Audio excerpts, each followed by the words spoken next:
Well, apparently you can sub to yourself. And my camera goes out again.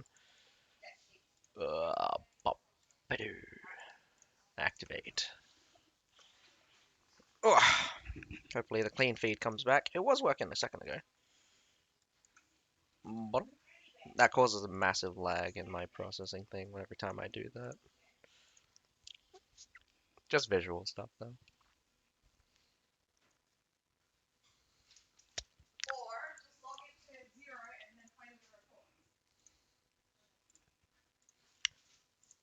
Do do do do do do do do do.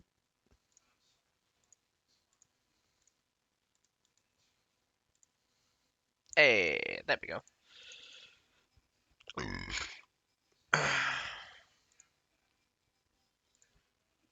Okay. Hello, ladies and gentlemen. Atsukai here. We're on the 9th day of the knockout round. We're going to be going up two losers bracket matches today.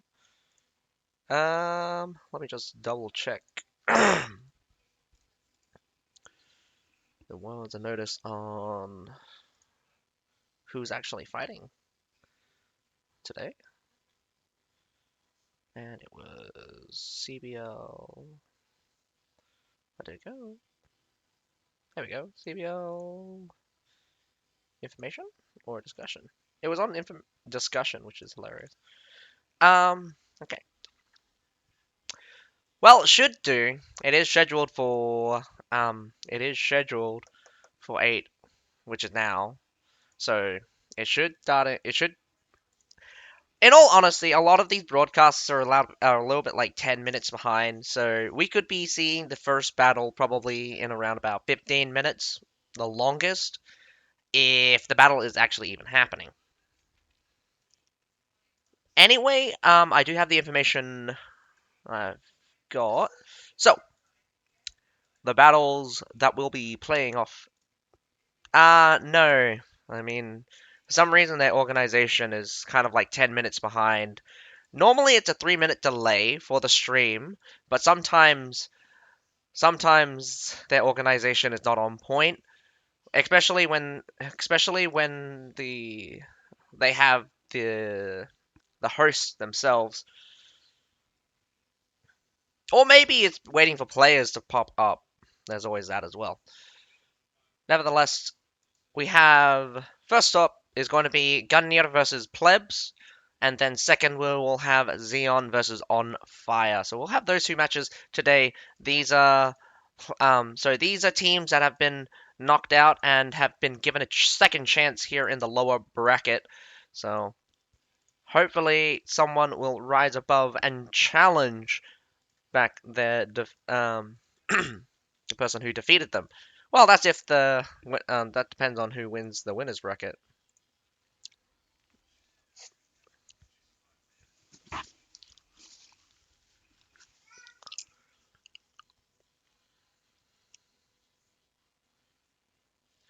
Because we should have TKT versus Ace, and then ECL versus EFFS on the Friday, and then we'll get to find out the finals of the winners bracket on the Sunday, which will be very interesting.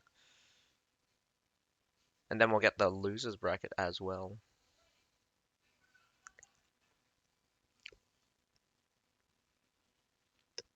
Then we have the finals final. Oh wow, that's really funny. So a triple losers bracket, so it's going to be a long night on that Wednesday. So next week, Wednesday, is a triple losers bracket battle, one after the other. So it's a 3 hour stream for that one.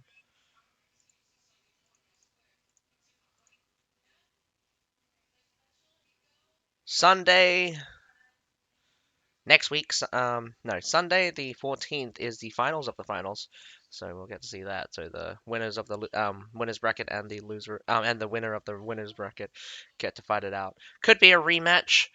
Could be a rematch. Most classically, you'd get to a stage where the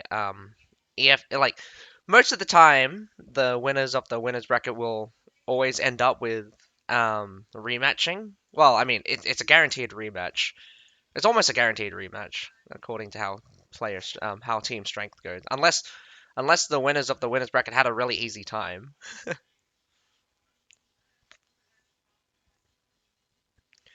I'm pretty sure with the ECL versus EFFS matchup, it was going to end up with EFFS. TKT versus Ace. I have no doubt that TKT is probably the stronger team between those two, but then again, Ace versus Mugen Kingdom probably was surprised on the day that Ace won. Nevertheless, um, I do think EFFS still is a bar above and beyond. So probably their biggest competitors will be ECL and TKT. So TKT will either see them in the finals, and whether or not they defeat ECL this coming Friday is another question. Oh yeah, forfeiting sucks every time. Games like one-sided battles will happen, and I think it happens more in higher tier games. Like the further we get into this, because I'll be honest, the amount of logistics that this game entails really allows for leads to snowball like crazy. Hello, Rima. How you doing? Oh man, haven't seen you in a haven't seen you in my chat for a while. You've come to watch some CBL between Gungnir versus PLEBS. Well, I hope you guys enjoy my commentary, and I hope we get to see some good battles. I love to see some really cool strategies. I love to see these guys battle it out with everything they have, especially if they come up with new and interesting strategy. Same. I was planning on getting the 100 the skin. I've gotten halfway there, so I've got like 56 of them, but I haven't been bothered to log on. I've kind of been eating my time between Lost Ark and Conqueror's Blade, so I think I will try to get that. Oh, we got the first battle coming up. I will try to get that skin. I think I'll try to get that skin. Otherwise, I'll just pay for the rest of it. 50 is only like 1500 or something. Oh no, I've definitely been logging on to ZB, just not Twitch. Ah, I see. Anyway, we have Gungnir versus Plebs on Wall Fort, with Gungnir attacking first. Very interested to see some longbows actually appearing. Some people say that longbow is an absolute worthless class, but I would say they struggle on attack, not on defense. Defense, you can do a lot of things with a longbow, especially if you have the wall. Does look like a split contingent for Gungnir. They will probably try to take that small fort. Interesting to see some axe raiders being deployed. Never seen those guys appear in this tournament. Oh well, maybe we have. Not to great effect though. Nevertheless, there's a lot of pole axes for the attacking team. Um, Pleb has a quite even split between pikes, muskets, poleaxes, and only two short swords, so I'm not sure who to hand it to in terms of hero killing potential, but I think the poleaxes might take it. And it's not going to be an easy fight for the poleaxes, even if they can hit that rough justice. Yeah, yeah, very, very popular class, I would say. So Gungnir,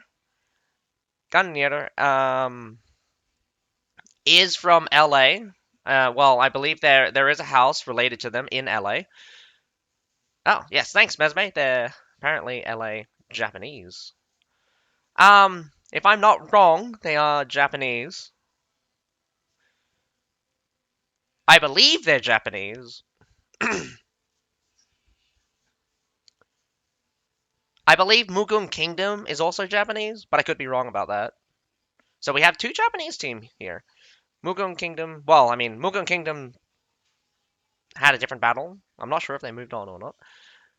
But here we're watching Gungnir. Hey, thanks for the gifted sub. Alrighty, so Gungnir is attacking that little fort here, B-side fort. Not going straight up. Normally, what I would do is climb that ladder, hop right over, open up the door. Opening up that door really lets you just get in there sometimes. Oh, thanks for the double gifted subs, Rima. Illies, I love you.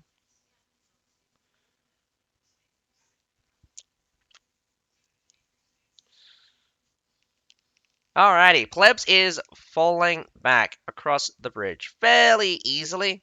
Gungnir unable to place that pressure on them. I believe the bridge would be near critical if they have done a retreat. Destroys that right hand and left hand siege tower. They destroyed that right hand siege tower much earlier. I just watched the left hand siege tower go down.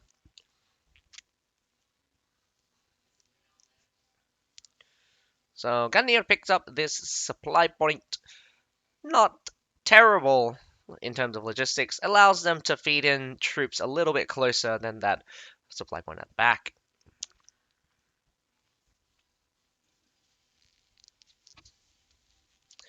What's very interesting is the quadruple mortars. So the point of these mortars on this side here is to suppress the culverins that are actually up on this point. And whoa, we have Falconettis shooting towards that B point.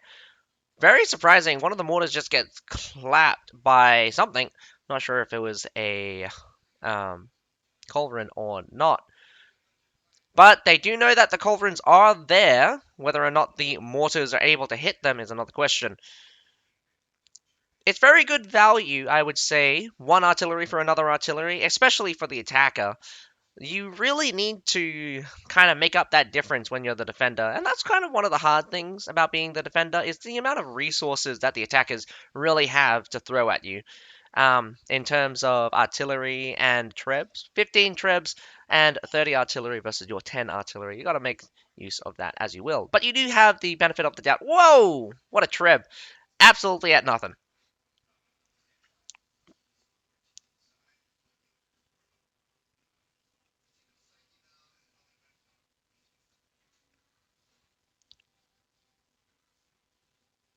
Nah, he joined us. Limp Gurus with us, man. In LA. Lotus Ash forever. Lotus Ash best server. Surprisingly, we have a metallic dwarf fight. Only a couple of them left, actually. About 5 of them left.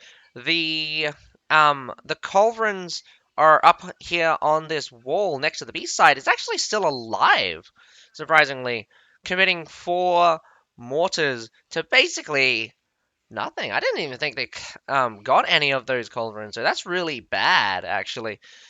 That's really bad. Gungnir is being put on the back foot. The javelins is a very interesting choice. Not terribly sure, but whoa, ballista does smack them.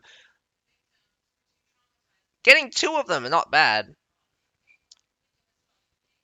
The metallic, the Falconetti gunner shooting from the B-side small fort does look to want to destroy those culverins, but I don't think they can get an angle on those culverins, so it's going to be a bit hard to say. One of them finally goes down. There are 2 others. Gungnir has wasted a lot of time just trying to get these siege towers up on the wall. Gonna need to really call in for a different strategy very soon if they cannot get this generation siege towers up. But I'm pretty sure that plebs is going to be a little bit lower on the artillery side right now as we've gone through several generations of siege towers. Pretty sure this will be the last. As you can see, pleb is moving into position for a wall hold. Could see that come through. True.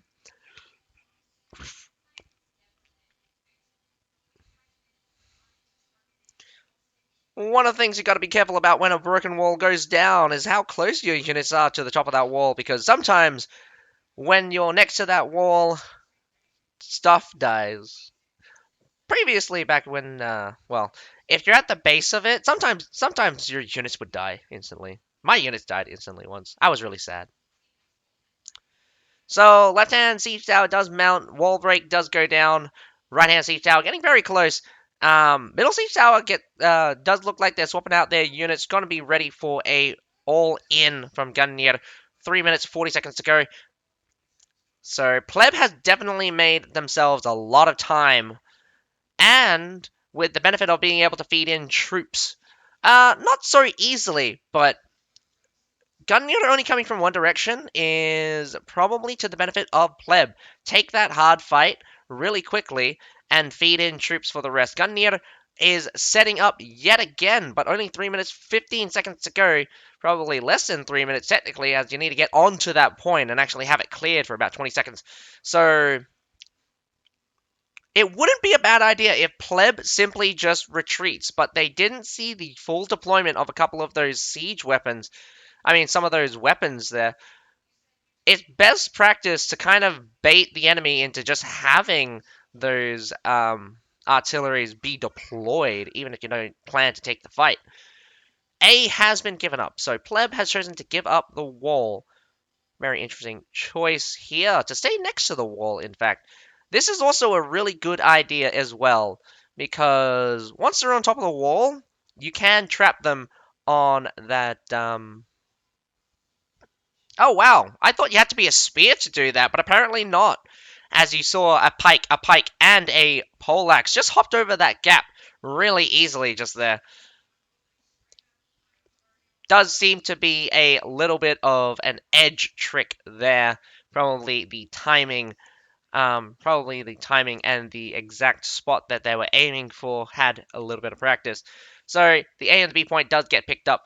Surprisingly, the B point gets picked up very easily. Pleb did not seem to have anyone there just to stall out. Would have been a really good usage of time. Pleb also looking to be a little bit aggressive here, catch a little bit of the tail as they swap out just a little bit. Gonna have to be careful though. Those trebs are still available for Gungnir. Gungnir also using that ballista. Yeah, that ballista that they deployed does look like it tagged a couple people. Wouldn't be fond of it either. So the good thing about this here is that most of Gungnir is actually on the wall, so they can expect them to come from two directions. Got to be a little bit careful about that. 2 Iron Reapers just got tagged, so not strong enough to be there on the broken side wall. So in my opinion, Gungnir's best bet is to go down the wall break side instead of the supply side. It's on the inner side. Pleb is stacked up pretty heavily, closer to the supply point, as you would expect. Really gotta protect that chain of supply. But the continuous artillery is going to be a little bit damaging. This is where a very interesting strategy came out from one of the other teams, where they had alchemists actually heal them up at the bottom of these stairs. I think ultimately, in the end, their hold failed, mainly because... Oh no, sorry. Actually, they traded very well on that hold. Absorbed a lot of artillery as well. But nevertheless, the artillery has not been terribly effective. Could hole up into the main gate here. It's a spot that is very difficult. Got to be a bit careful here, because if all of the infantry pulls away from the supply side, could see a push from the gate. Alrighty, down here on the ground. Iron Reapers versus Iron Reapers. We got some cavalry busting their way through to C, and a suppressing hold here, going straight in for that battle. Very surprising that Pleb is a little bit scattered here, dealing with those cavalry in the back. Madao pulls off, and Winged Stars pulls off. Winged Stars going to try to come through here, which will be an awesome charge if he gets it off. Oh, my goodness! That is an excellent Hussar charge. Really just messing up that line there. But unfortunately, secured with Madao's, the back line is still protected. So right now, it was a rush towards the supply point, as I suspected. Once all the infantry moved across, the supply point was open. Tundra Humans versus Cataprax. I think another unit of Cataprax was also in the mix there. I do believe the plebs will be able to hold this supply point fairly well. And also, as you can see, Gungnir also losing out pretty hard in heroes, but that also gives them benefit of resupplying. One of the most important things is how you resupply. Plebs might not be able to resupply, and more of them are alive.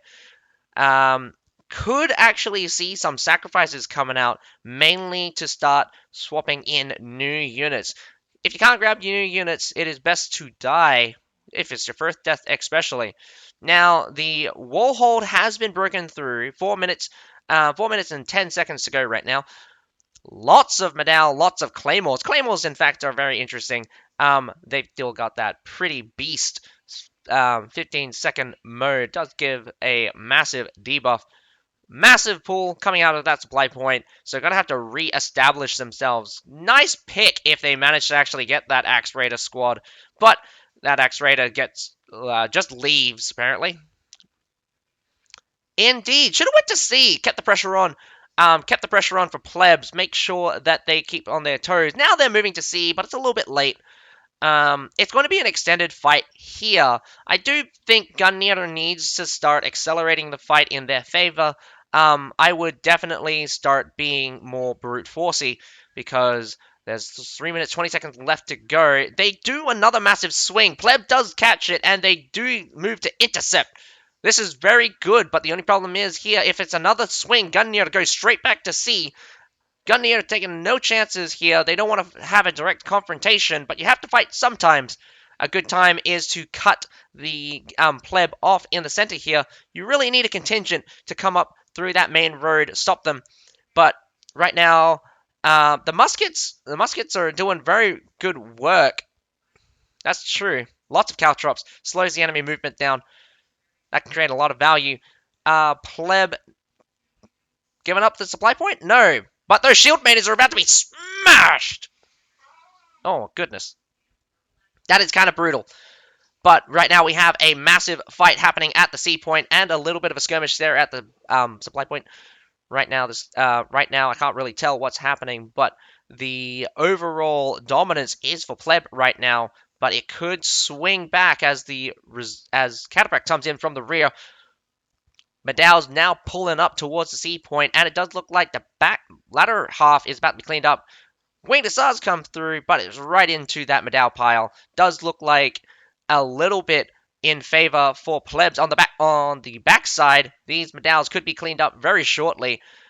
It's a bit of a scatter fight right now.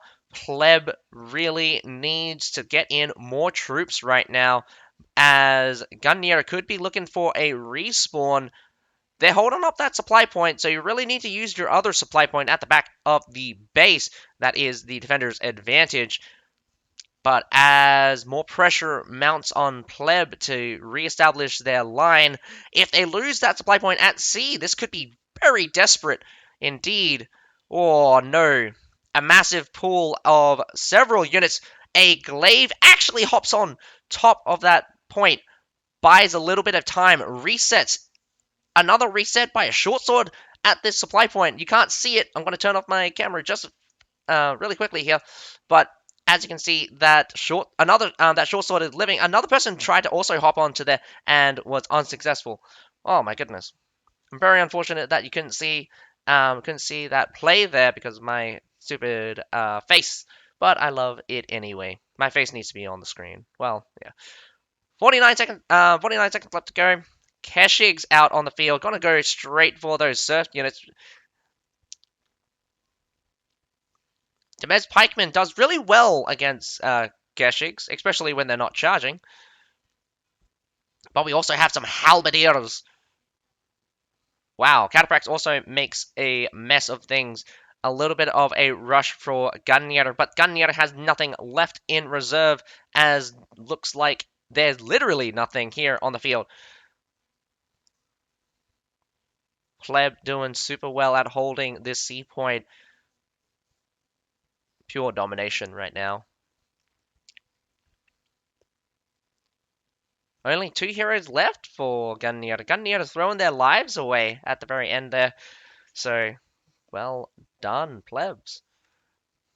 I think that performance was quite excellent out from Plebs.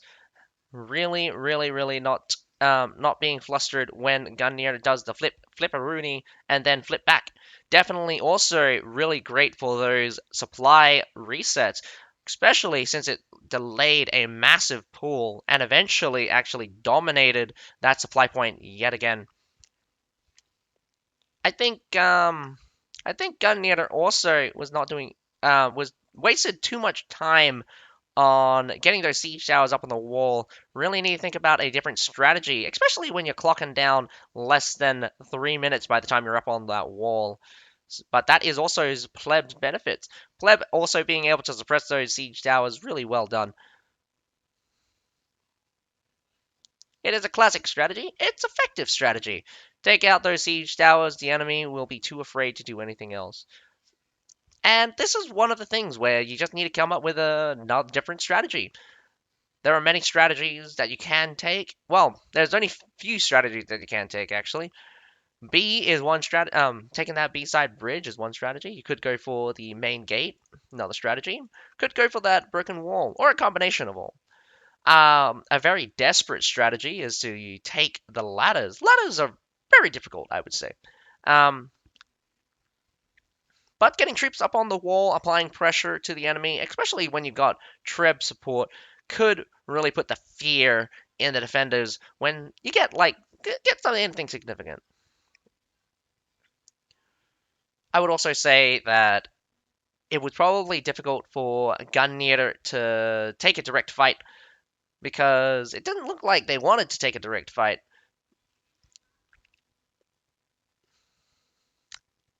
Gungnir's problem was probably when they were doing the was switching between back and forth, is that there was no intercepting force. They were just swinging wildly, trying to trip up the enemy. But I think Pleb were having the muskets slow down the battle really good. Also, catching tails, lots of battles on different fronts. You got the close to the sea point, and then you have the little bit closer to the front gate.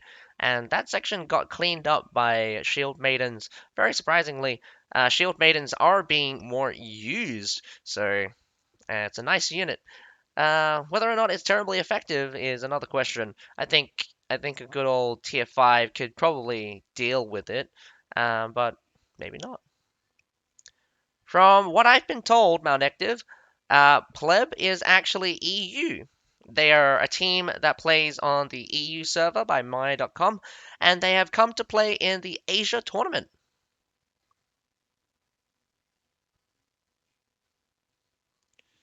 So, it is still to be seen whether or not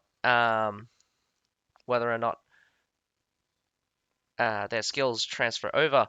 One of the problems when playing on a different server is the high ping, have been explained before. If you're connecting from London, you got that ping of like 350. That's got to be a killer. Anything over 200 is okay. Anything over 300 is unplayable, in my opinion. I play on 280 on the regular, but when I get over that 300, stuff starts getting weird. And when I mean that stuff starts getting weird, I mean I am 50 miles away and I'm getting hit by CC that is just like 50 miles away. So that was the first battle. So we do see Pleb pick up the defense. This time we'll get to see Pleb do their attack. Wonder if it's Warfort yet again. And this time it's going to be Gungnir defending.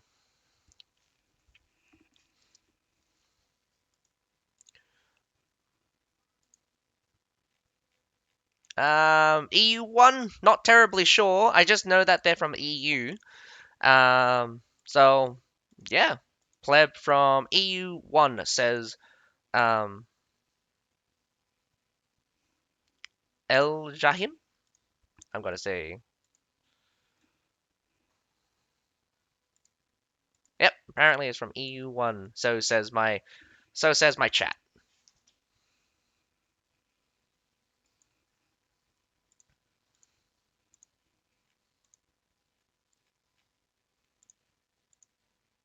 Apparently, they also perform in the CBL Rivals, which is supported by My.com. I'm not sure where they rank on that side of the tournament. Haven't had a chance myself to have a look at CBL Rivals. But nevertheless, we're here on the second battle of Wall Fort. This time we get to see PLEB attack.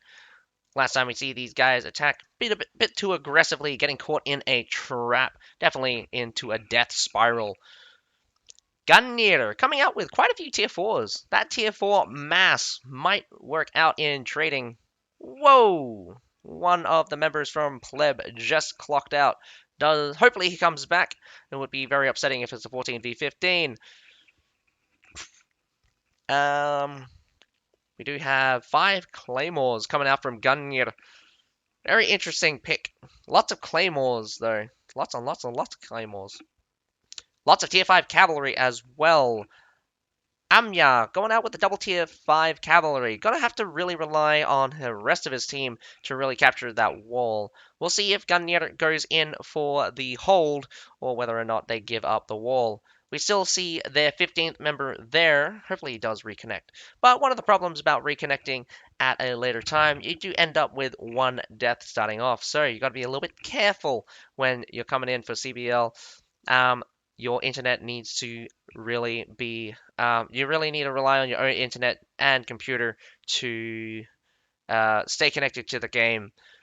Maybe one day we'll get on-site tournaments where we get to see 15v15 in a big arena where they're land connecting. But connection over the internet is the best we've got right now. So right now, hopefully kicker. Hopefully he comes back. Apparently, they won 2 times in a row for CBL for the Conqueror's Blade Rivals. But we're gonna use the Falconetti Gunners to shoot down. I'm not even sure if they hit it. There's a cannon there on the left-hand side at the bottom there. I don't even think they hit it actually.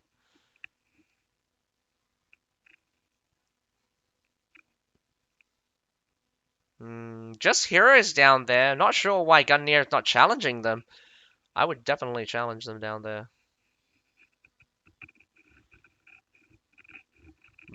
Wall gets broken down.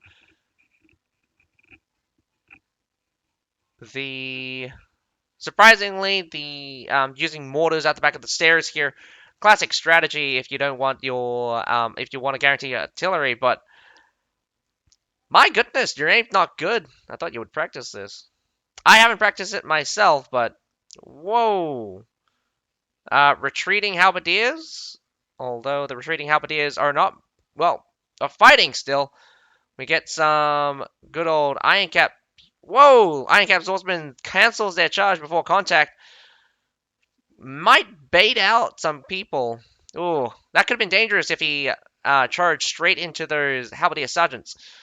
Halberdier sergeants are pretty great, if I do so say. Although their veterancy line looks a bit strange. Might actually be top line veterancy.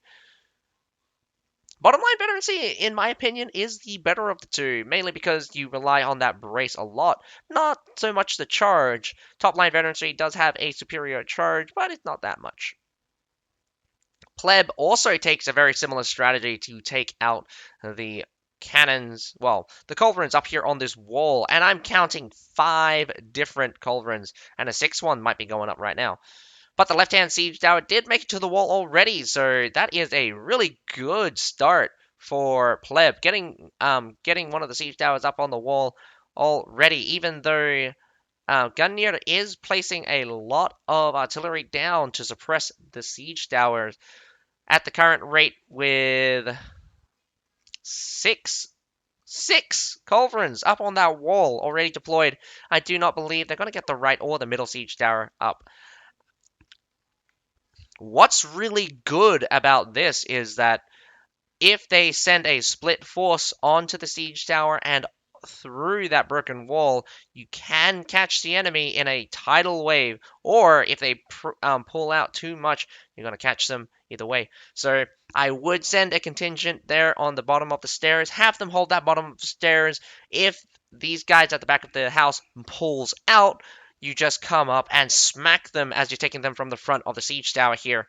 Otherwise, you just go straight across the siege tower up onto the A point, and if they overextend towards you, just treb the crap out of them. Nevertheless, PLEB is looking to make a move, but they don't seem to be set just yet. Not very many units are massing. We've already clocked down to the 6-minute mark. Well, 6 minutes to go, not 6-minute mark. With less than 6 minutes to go, gotta really think about starting to make a push, because once it clocks down to about 3 minutes, a hard fight could take longer than that.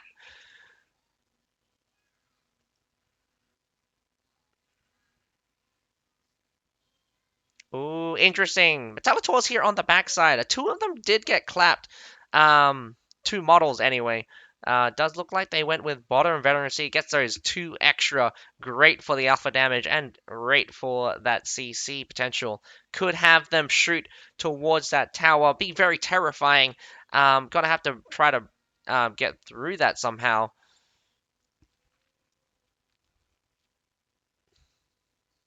Interestingly enough, another minute passes. Pleb still looking to create an advantage for themselves.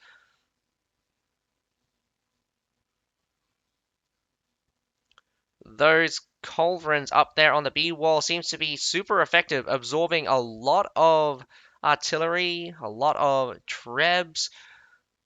Unfortunately, Pleb has not been able to get a clean hit onto those culverins. And yet again, the middle siege tower does go down. The right-hand siege tower probably getting focus fire now, one by one.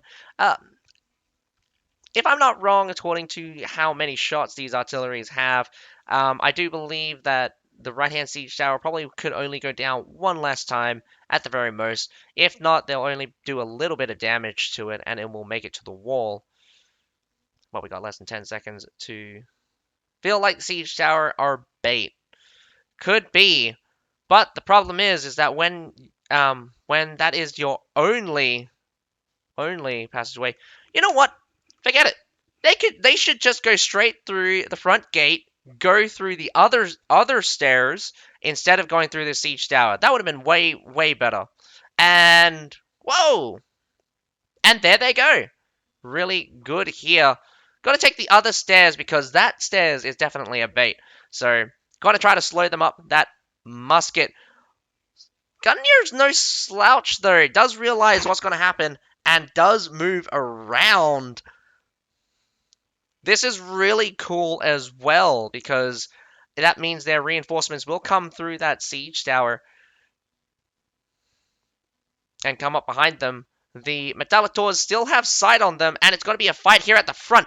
Treb away, my dudes. But we got some Iron Reapers going to come in the back. Double Imperial Pike March already going through. And charge after charge. We got shields pushing forward, which is really good, but it goes straight into that Iron Reaper pile. That Iron Reaper pile is being very deadly right now. But the back line gets hammered by a nice Treb onto that point. Several hits coming through. But unfortunately, that Iron Reaper pile does look to have messed up a couple of things. Clocking down just to 9 heroes. Iron Reaper pile was not dealt with properly and was able to clean up Pleb. Whoa. Being a little bit unprepared for that Iron Reaper pile and definitely getting shot by those Metallitors. I thought this push would have been a little bit more successful, but unfortunately the Iron Reapers just decimated them. Yeah, Gungnir is doing very well on that hole. That was amazing. That was an amazing logistics.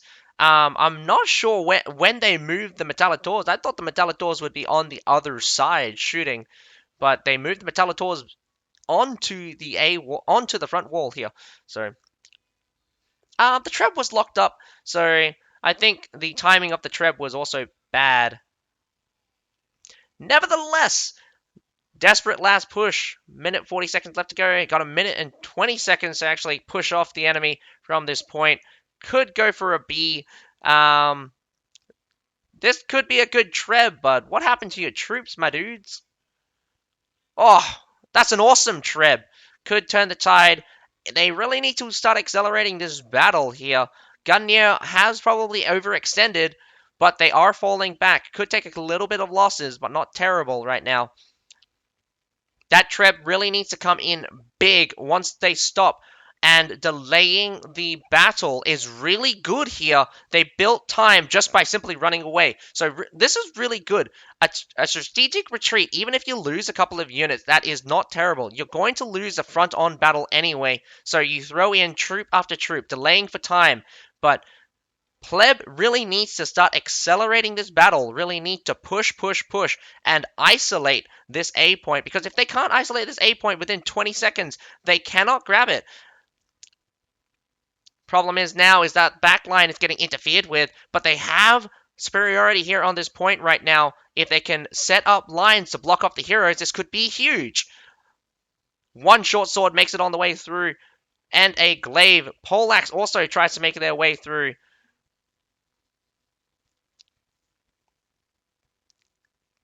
Just got to be a desperate last stand for Gungnir. Gungnir is sacrificing their lives one by one. Can they hold it? Short sword about to make it. 3 seconds left to go. 2 seconds. They have done it. Gungnir has done it. Very, very close hold there. Could have been, couldn't have been closer. Could not have been closer. And I'll be honest, like, that was super clutch by Gungnir, taking the optimal, well, I'll say optimal, doing some really cool stuff with their defenses, really great tactical maneuvers. It is so amazing to watch these high-level teams move. You'll watch that setup. You'll watch that setup.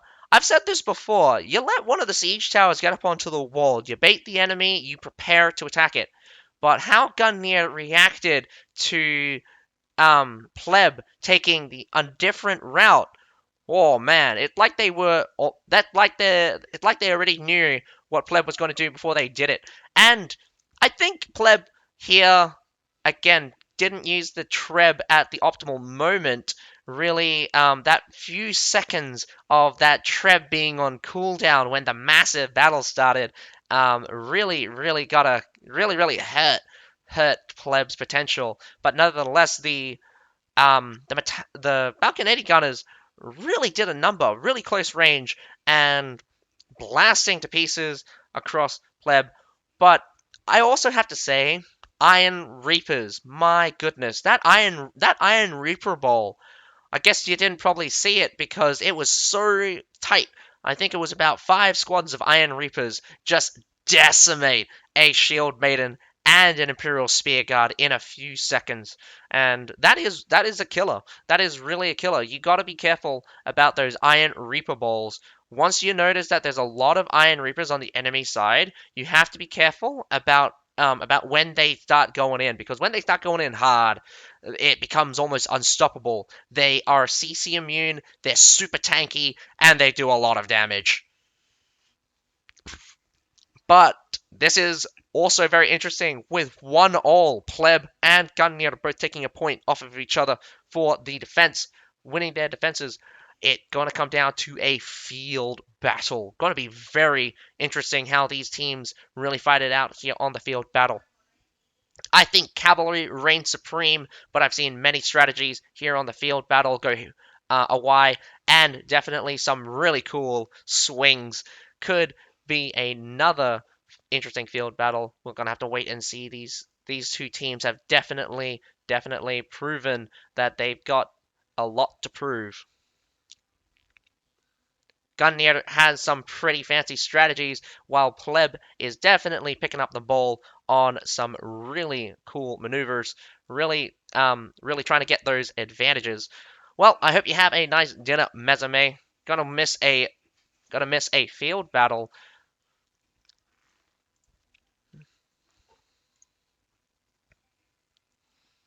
Da da da da. Ah, I'm gonna grab some water actually.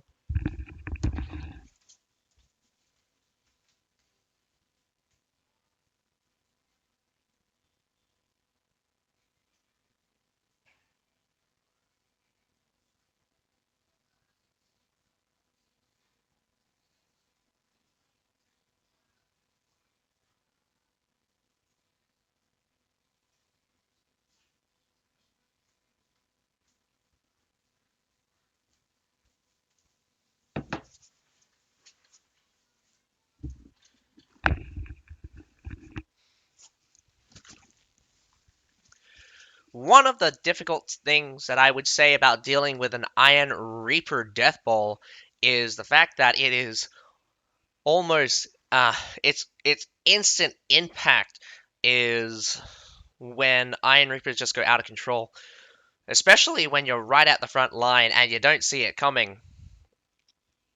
Medaus have classically been able to trade really well into Iron Reapers, but if there's too many Iron Reapers for Medaus to even kill, you just trading with Iron Reapers are very difficult. So a good lethal march into an Iron Reaper should be able to mess them up, but honestly, in terms of heavy infantry, when you don't have enough, it's just not enough sometimes. And I'm gonna have to bring it back to the fact that it didn't seem like plebs had enough heavy infantry to deal with those Iron Reapers, or enough just to deal with those Iron Reapers at all, because their front line broke down really fast. But I'd also have to give it to the fact that an Iron Reaper Death Ball is very hard to stop in the first place. Not having those shields at the front, a lot also has to do with the fact that the Medaus were leading, and it's not a very good sign when it's not a very good use of your shields if other heavy infantry are leading. Your shield's entire purpose is to take damage, so if you're not at the front tanking the damage, you're at the back waiting for the front line to break down. And you could honestly tell that the front line Medaus got eviscerated by the counterattack of Claymores and Iron Reapers. It was kind of brutal, actually, how effective the Iron Reaper Death Ball is. And I don't particularly like it in terms of balancing reasons, but here on the CBL, it is very powerful and definitely effective. But here we are on the field battle where infantry is a little bit less effective. Let's take a look at the unit composition. Does look like no massive swings in terms of hero weapon. Does look like it's just one. We got a mixture of one cavalry, one Medal.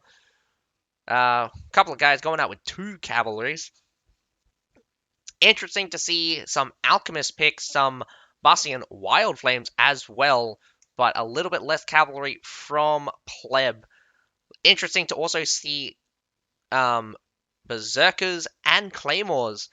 So more more double tier 5s coming out from Gungnir, a little bit less from Pleb. Pleb using some tier 5. Some tier 5s could be very important. One Imperial Pike March can definitely deal a lot of damage to Medaus. One of the most important things about Imperial Pike March is that they do knock down everything. So if they don't have a shield or CC immunity, Medal is classically one of the infantry units that is very vulnerable to an Imperial Pike March.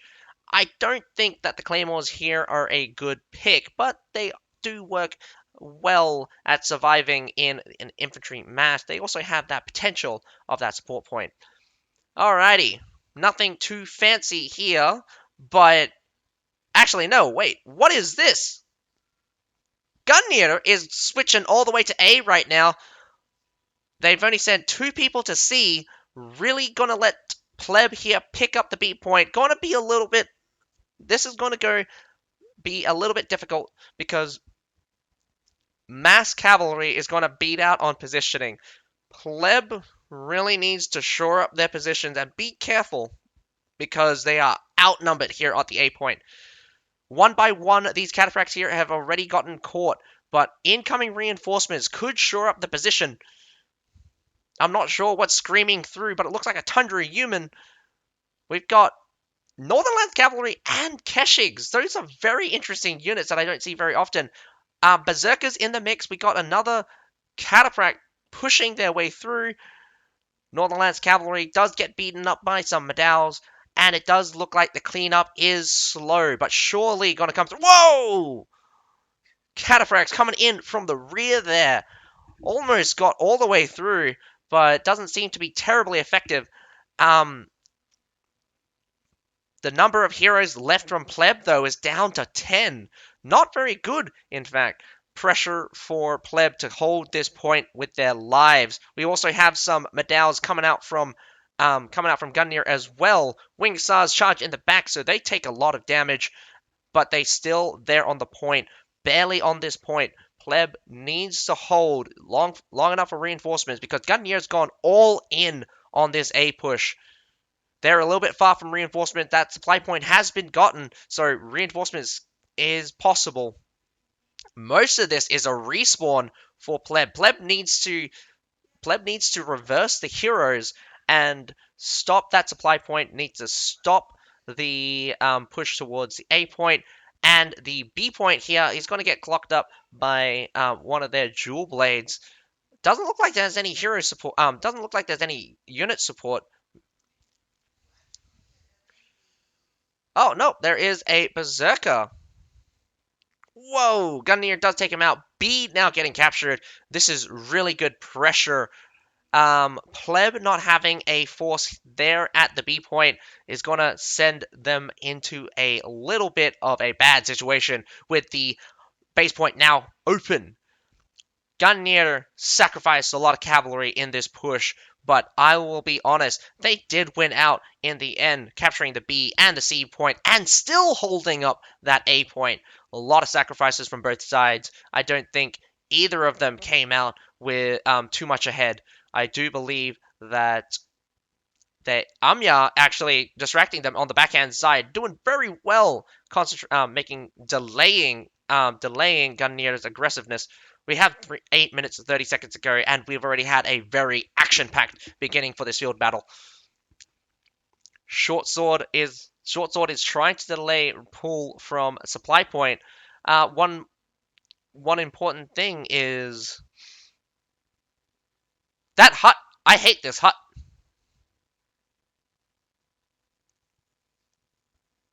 Let me kill him. Also, Short Sword's just refusing to die. Is just, damn it. Finally goes down. Does PLEB see this? We have two guys going towards that base point. We do have a contingent of Medal battalions there on the base point, going to be securing up. Unfortunately, the alert sounds are turned off for this Rima. Sorry about that. It's in my other profile. So if you can see the chat on the side, you can activate your sounds.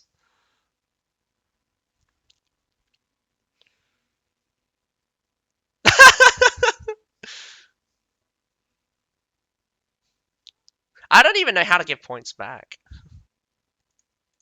There must be a way to give points back, right? Maybe if I think of redoing the points, I'll learn about it. A little bit of a stalemate right now.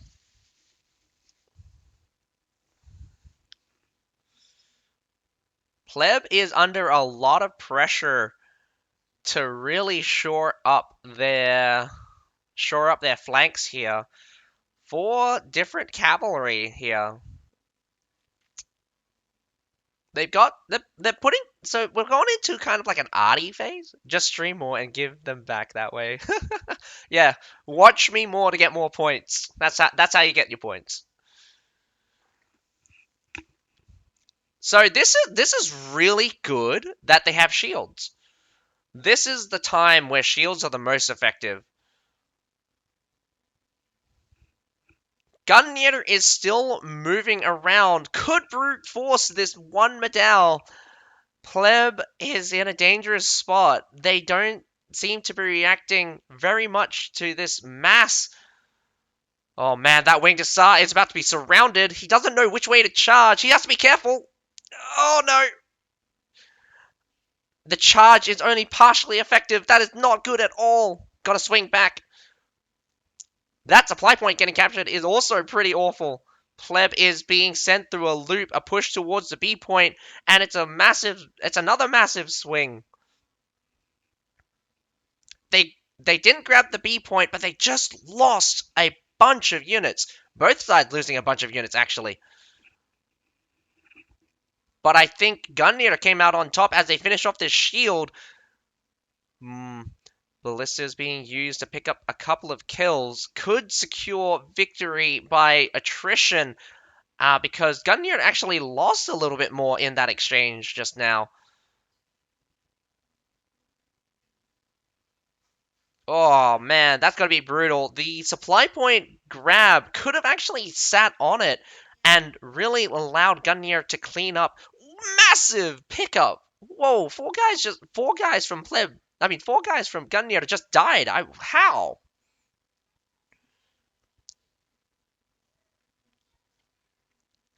Trying to pick up some free kills. Cataphract's going out of control right now. Gungnir's over-aggressiveness has kind of backfired on them. We've got a couple of medals in the center here, still holding position. Really great to just hold your medals in position sometimes as the cavalry just try to get an angle on you. But PLEB cleaning up the heroes one by one. This is a great advantage, ignoring most of these medals. Good to ignore it once you've dealt with the heroes. Does look like it's retreating. Now is a good time to clean them up. So this is a big. This is a good win for plebs. I think Gungnir has now been clocking on to their third death now. So oh, wing to start charge kind of goes wonky, takes out the front section, but Imperial Pike March cleans that up very easily. Neither side has any points off of the base points, but with the B point getting captured by Plebs here, Plebs is in the oh man, another reset. Come on. Gungnir doing very well at those last second resets there. Nice intercept. Gungnir is being a bit over aggressive here, even though there's 3 minutes left to go. Most of Pleb is ready to fight back, and they know they have the victory as they just go for. Oh wait, no, it's just serfs. So nothing substantial. Just go for it. Unable to withstand the tidal wave, Gungnir is put in a bad situation. Base point also closed up, so no longer able to do a sneaky cap for points. Pleb is pressing their advantage, but they come up against some medals. These medals could definitely be very effective. Ooh, medals get pulled off. Imperial Pike March comes through. Catching half of those medals with that Imperial Pike March, really great, in fact. But some, interestingly enough, throws in the Outriders. Not very many here on the C side. Could see a triple cap as the C point does start getting capped. Does look like a short sword will make it towards that point. If you're gonna bring out Outriders, I think Outriders are best used early on. Really need to get some skirmishing done with them.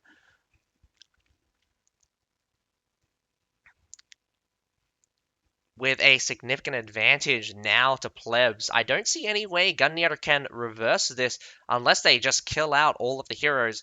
Pleb is about to lose 2 more heroes, a longsword and a short sword about to go down. This short sword, though, will be a pain in the ass, healing and running away.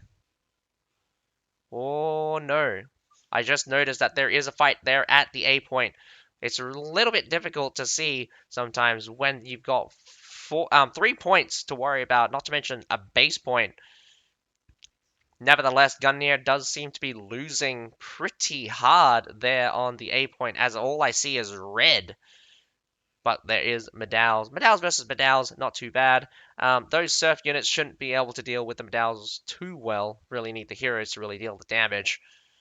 Imperial Pike got to march again into some serfs. Could have waited. They saw some medals approaching, but that delay for time is really good. Unfortunate thing here is that the Imperial Pikeman has no support, so they will get cleaned up. Got some Claymores here. Claymores could have been amazing support. Gone in with the glaive thing. I don't think the battle at sea is very particularly interesting. We just got two heroes fighting it out. Does look like it just completely locked up. Less than 20 seconds left to go. Gungnir is completely out of options. There's no way they're going to be able to capture this point. So it's a bit about the fight for the finish here. But plebs, well done. Very, very, very, very good. You kept your calm under pressure. Gungnir really extending themselves way too much. Trying to get that advantage, um, trying to outflank you, but you did very, very well in waiting for them to make a mistake. And I also think a little bit of back and forth. I do think that you overextended a couple of guys, but really consolidated your core when it counted.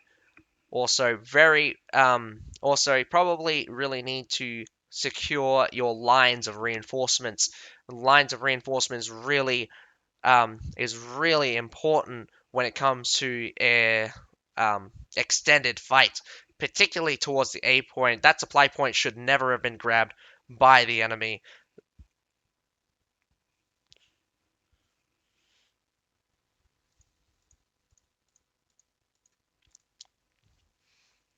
Looking at it at the end, only two people from Gungnir were not permadeath by the end of that.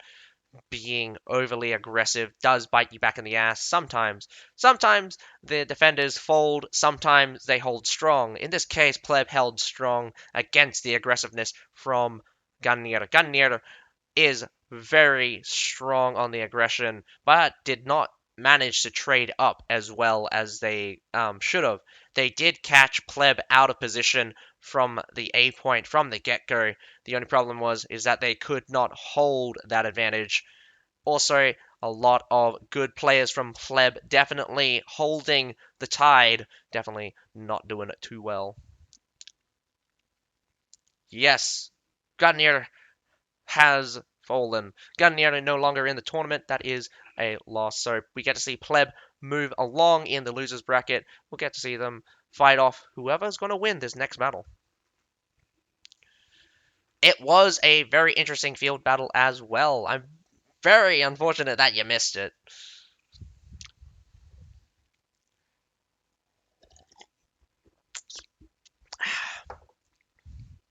With that being said, I'm going to be right back in a couple of minutes.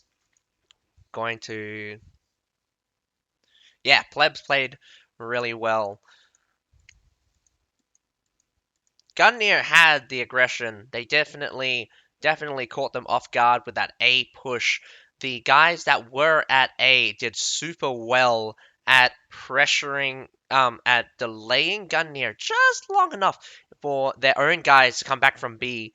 The B pickup was pretty good. I think dropping the B point was um was a solid idea. The only problem is that if the B point was captured by Gungnir earlier, the pressure towards the base point would have been insurmountable and become very difficult for plebs in that case.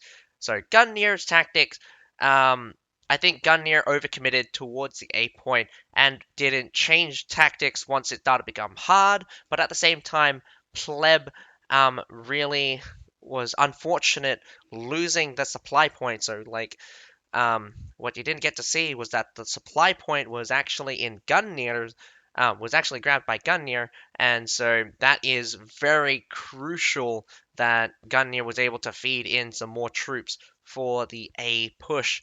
Could have been their downfall as the trade outs didn't seem to have worked out too well, but nevertheless. Oh yes, AC push by Gungnir. So Gungnir did an AC push. They had um, they had a couple of guys go to C. They had everyone else kind of bait towards B, then rush towards C. It was it was kind of like it was kind of a fan out cavalry position. See whether or not they could rush the A point. Otherwise, they would contest the B point with their cavalry, trying to catch out and outmaneuver pleb. Well, AC is a very common strategy here in the CBL. I believe a lot of teams should have experienced facing off against it and have performing it themselves. One of the best things about an AC push is that you're all cavalry. You don't have to stand around and wait for the enemy to come. You just fight the enemy, and you just end up flanking, flanking, flanking every time you're flanking. You don't want to take a straight-on charge. You want to flank. Because it's an open map, cavalry is supreme on the field battle. Lots of losses with an AC push, lots of wins with an AC push. An AC push um, relies on momentum and definitely crushing your enemies before they can react. I'm going to send you guys for an ad, and I'll be right back in a couple of minutes. So be right back.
Ah!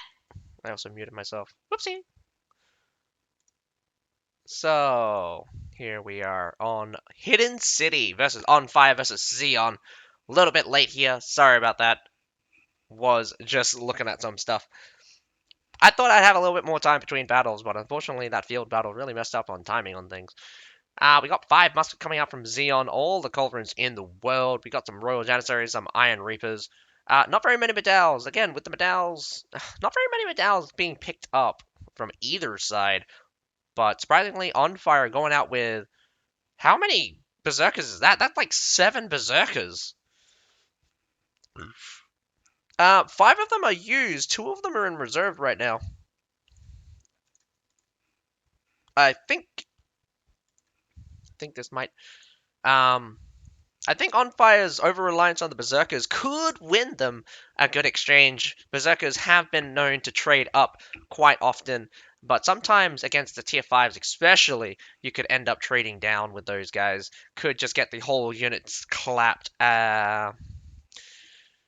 Nevertheless, OnFire could do a very interesting strategy here.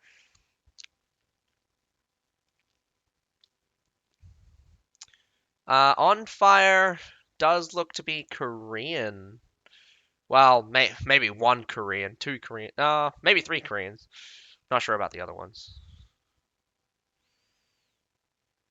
ZEON is a mixture, actually. We got some guys. We got mostly, I think mostly Chinese. Got some people that I know that are not Chinese, or maybe they are. Generino and Juggy D.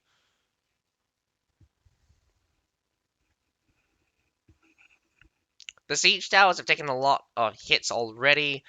We see Aruku at the back there with some nice culverins. Lots of culverins in the back, trebbing one of the naturals. Realistically, you try not to treb the naturals and aim for the ones that are built. The naturals are really in a mostly exposed spot, so they're very easy to take down with your own artillery that you also have that are natural. But nevertheless, all the siege towers except the left-hand one has been brought down to the ground. And there we go for the final one. Left-hand siege tower also goes down. All siege towers first generation is down. First blood going for OnFire. We have the door being broken down by OnFire right now. Have not seen any. Well, maybe I did see, or I've forgotten. Falconetti gunners. Where are your Falconetti gunners, ZeON? It's a bit costly just to use culverins. You gotta really wait for the single. You gotta really wait for the towers to make it in. The middle siege tower does have some Falconettis. Of win? No idea. This is the first battle. This is the first battle of OnFire versus ZeON, so we have no. I have no idea. Honestly, like between the skill level between OnFire and ZeON, I'm not really sure. I'm not really sure who's better. Really have not really not have seen anything special out of both sides. OnFire going through the front gate. Front gate push count coming. But does look like ZeON is prepared. Imperial Pike March does come through, however. Massive Imperial Pike March smashing his way through with Iron Reaper support. This is really good. Iron Reaper's charge point blank, but unfortunately unable to push all the way through. We have some prefecture heavy cavalry. Nice supporting fire by these Falconetti gunners. Got some Iron Reapers and the Silidars supporting. Gonna have to say, I think OnFire traded down massively there. Very unfortunate. Nevertheless, they're at the A point with all the berserkers in the world. A little bit of a sacrifice. I think OnFire could grab up some really nice kills and definitely could challenge a lot of what's going to come towards this point. A massive Iron Reapers is fairly deadly, but you got to be careful there. That Fenris almost traded 1-to-1 with your Berserker. You really got to send in more Berserkers than that. A pile of Berserkers in Treb versus some Royal Janissaries, barely winning out. I think you lost more Berserkers than you did Royal Janissaries for a second. But the Berserkers are still going on strong. There is quite a few of them still, but a little bit less than before. Does look like the Fenris and that Royal Janissary did take out a number of them. This makes the numbers a little bit skewed, but the A push sacrifice did work out in the end. So, I wouldn't advise it normally because you've sacrificed quite a bit there, but it was nonetheless very good that they now have the A push. They did pick up a Royal Janissary and a Fenris and 2 hero kills, so that was a good pickup. The Berserkers are a bit hard to gauge whether or not they traded up or traded down. It's difficult to say. It's difficult to say because it's really hard to gauge the effectiveness of Berserkers on the fly like this, especially when there's quite a few of them. Could be extraordinarily costly. Oh, we got some ballistas being deployed, some good shots coming through. Very unfortunate. I think one of the ballista shots just went into the wall just there. Yeah, when you don't set up your ballista just right and you put it in such a way that it just shoots into the wall. That's very upsetting.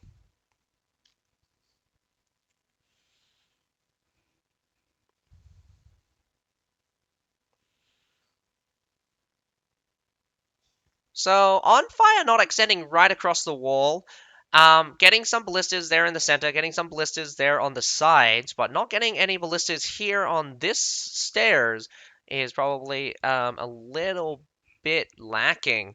You can pressure that middle section with a couple of ballistas. Could put some ballistas in the front gate as well.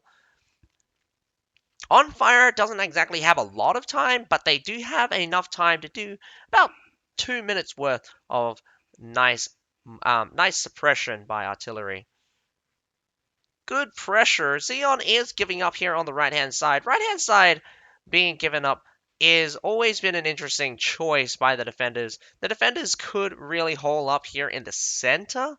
The center section has always been kind of an all-in defense, really taking the advantage. Love to see the shield wall doing exactly what it should be doing the nice screen. Can't see anything beyond those shield wall, and best not that you look, because what's behind it is terrifying. So even if they have that supply point, what a good push through that center, challenging them at the center is probably the better move. It's going to be difficult. Definitely going to be difficult. But they're there on the ground, uncontested. They could definitely put ZEON in a bad spot by pressuring them with Artie. And it does look like a little bit of Artie might go down. They are baiting it. There is one mortar from Ryan here. Although, I don't know why we keep getting a cameraman that has projectiles turned off, or we can't... Look, we can't see all the projectiles, so it's really unfortunate. There's probably more mortars, but I can't see where they're coming from. There is another one at the back there from Towa. Another one from Greenga. Nice job, but we're now getting pelted by Falconetti gunners. Those Falconetti gunners need to be taken down, otherwise this is going to be a hot mess of a fight for ONFIRE. Imperial Pike March coming out huge actually as it presses down on top of that pile. But the front line is breaking down really fast as the counter push comes through. Winged Hussar running forward. A little bit of a left and right fight here as we have some Medals kind of holding to getting backcharged by Cataprax. Cataprax also go in. Well done. Probably took out the Falconettis while they were at it as well. Did lose to Medals, but both supply points have been captured. The center section has not been completely lost. A little bit of left and right here. Got good position there on the right-hand side. The Falconettis are still firing. And so now coming through with the Medals securing that central line. ONFIRE. You are on fire. That is a massive, that is a cool push. I've never seen some that kind of push before. So it's kind of like a half bait. So they put pressure. Well, so like it's an extended fight. Definitely not fighting mass with mass. ONFIRE doing really well. Traded up in that scenario. Didn't lose too much, but didn't particularly commit everything all at the same time. So what's wonderful in this case is that the shield did its job. The Imperial Pike countered the initial gathering, and then a cavalcade of abilities came in through to blast through. And they didn't reinforce the line. They re-established their lines on the left and the right, really, really avoiding some cavalry charges coming through. But the flanking cavalry charges out of the Cataphract really messed up the back line, taking out those Falconetti gunners and really hammering that central line with Cataphracts. The Cataphracts eventually made their way through, but they did take heavy losses. ZEON coming out with a lot of serfs. I expected a little bit more. Honestly, there's only been one real fight. There was a half fight at the door, but this is too many serfs coming out too early, I would say. I think every single one of these players have one good unit left, but having so many used serfs right now, that doesn't look like a good sign to me. Mainly because both sides are actually using a little bit of serfs, but ZEON, you're using a lot more serfs. You're using a lot more serfs. So swinging around to the right-hand side does seem to be the stronger side. They love this right-hand side. Surprisingly enough, we have Halberdier Sergeants securing the rear. Halberdier Sergeants securing the rear has always, well, Halberdier Sergeants has always been a very strange pick. At first, you can see ZEON winning, but ONFIRE won. Yeah, for sure. ZEON looked like they had the better mass, they had the better push, but it was a extended fight. The attrition was the Falconet Gunners from ONFIRE, and definitely the Cataphracts coming in from behind. We have two very excellent battles already today. This is really exciting.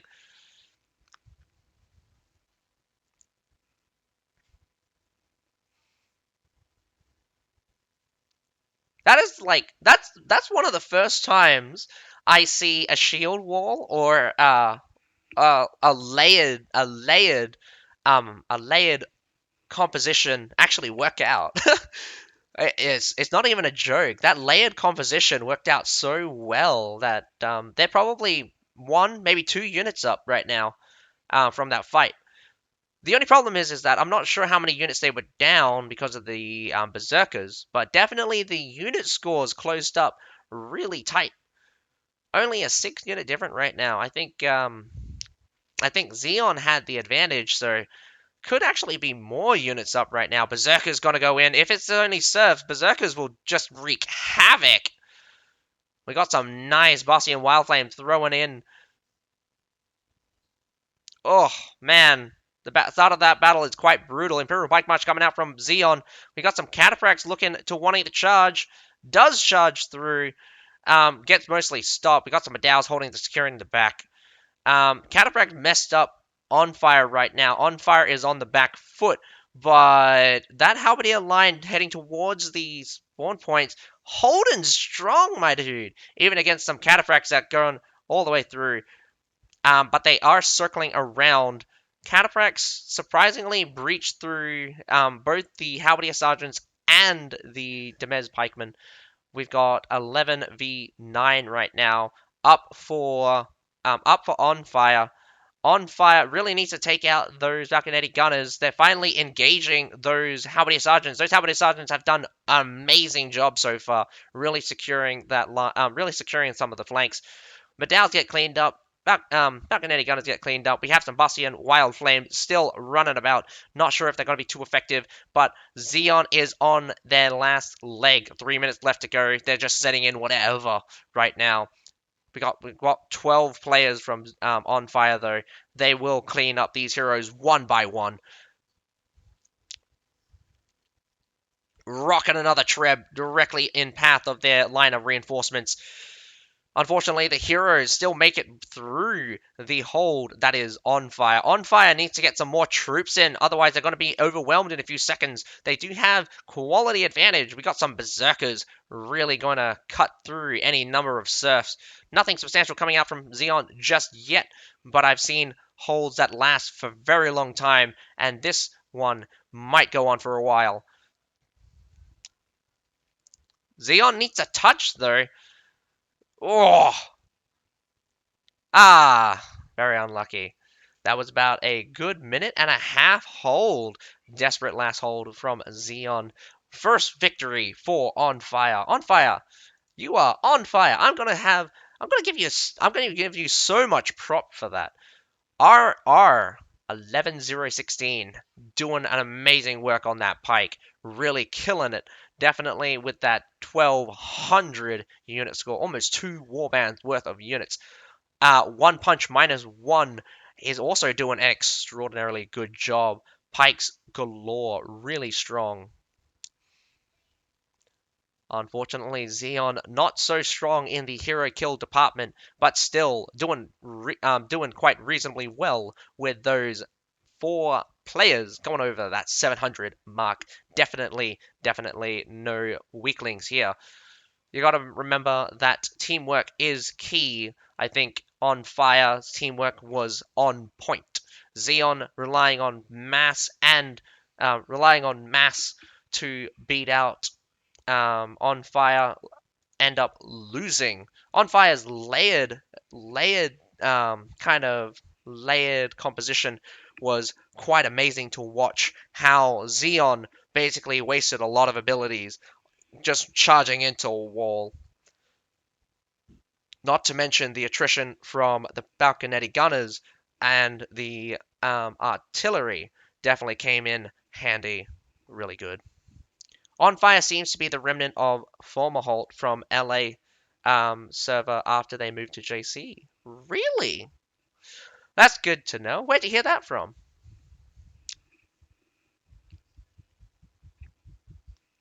I thought former Holt was absorbed into Crusaders.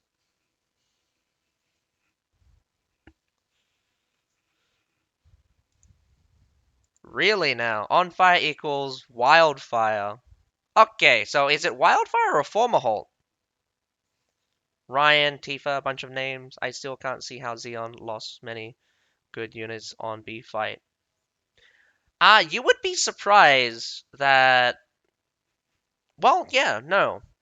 Um, so what happened was the Imperial Pike March at the beginning. The Imperial Pike March at the beginning made it made ZeON accelerate towards that shield line while under fire from Falconetti. Both sides were getting hit by Falconettis, but what happened was that ONFIRE pulled to the side and stopped getting shot at. They also sent a counterback around and took out the Falconetti gunners. ONFIRE still had their Falconetti gunners just shooting in the line. The line had no they had no abilities left, so they couldn't get through the medallions on either side. The medallions on the left-hand side gets hit by cavalry every so often, and the line on the right-hand side held strong. Really having that medal and the halberdier sergeants with the Falconetti gunners was the clinch of the ONFIRE push, really securing themselves in that corner, and the enemy just lost steam with a push like that. Once they lose steam, once they lose momentum, they weren't able to finish off the rest of ONFIRE. So unfortunately, they just could not survive the attrition. You also have to remember that a lot of artillery was deployed even while getting shot by the Falconetti gunners. They did take out quite a few of the grape shots, the ballistas, but they still got shots off. That's the most important thing. Shots off came off of those as artillery, and they dealt a lot of damage. They pushed into the Valkos from ONFIRE. Well, yeah. I am of the opinion that was only one big fight. ZeON ended up with very little high tier units by the end of that, and that makes me question what else did we miss? Because there was the push towards the front gate that ended up with ONFIRE losing, and I think they didn't even trade that well. Probably 1 or 2 units to about 3 or 4. Um, so ZEON, I don't know. ZEON's resources just seemed a little low after that big fight. Not not too sure. Can't really tell. It's a little bit under scrutiny since we only get to see one view. But nevertheless, we're here on the second battle for Hidden City. Hidden City yet again. We got ZEON attacking this time. ONFIRE. Whew! We got 1, 2, 3, 4, 5, 6, 7 muskets coming out from ONFIRE right now. And quite a lot of tier 4s. The tier 4s are very interesting, if I do have to say so. Alchemist pick and the Bastion Wild Flames, also very interesting. 5 Berserkers could make a lot of value. 1 Claymores. On the other side, we have lots of Iron Reapers, a couple of Medaus, and only a fair few cavalry. We have 4 Cataphracts and 1 Tundra Human. Also going out with 2 Bastion Wild Flames. They are going to get changed to Zilkilian? Zilkilian Militia. Gotta get used to those names. ZEON also using quite a few muskets on the attack. Muskets has been very popular between these two teams. 7 for ONFIRE and 4 for ZEON. I do think most of those muskets are going to change over to some of the other medium armored classes, either pike or spear, when it really counts. When it comes down to the fighting, a good musket can delay out a push by themselves very well, but I do think what's going to be important here is the tier 4s. Whether or not they can create the value, I'm not so sure. ONFIRE could be taking a big gamble, trying to fight ZEON in small skirmishes, win out on tiny fights where their tier 4s can attrition them. But in a big fight, tier 5s will rule the day. Their sheer stats and their sheer strength will be able to just crush any equivalent. The bigger the fight, the more important tier 5s will be.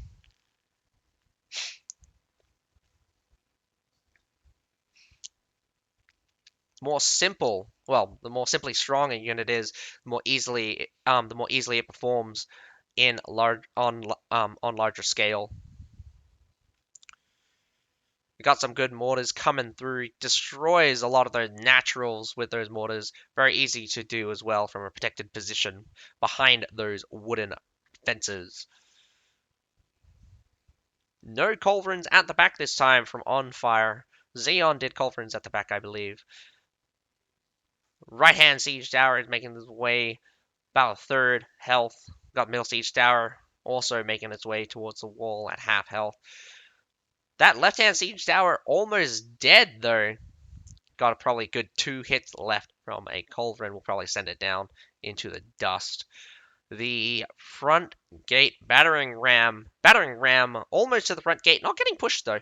So I'm wondering why that's not happening. One last, oh man, even a musket bomb could probably destroy that. This middle siege tower getting up on the wall, this right-hand siege tower getting up on the wall. Very interesting that these siege towers does make it. I'm gonna question what ONFIRE plans to do now.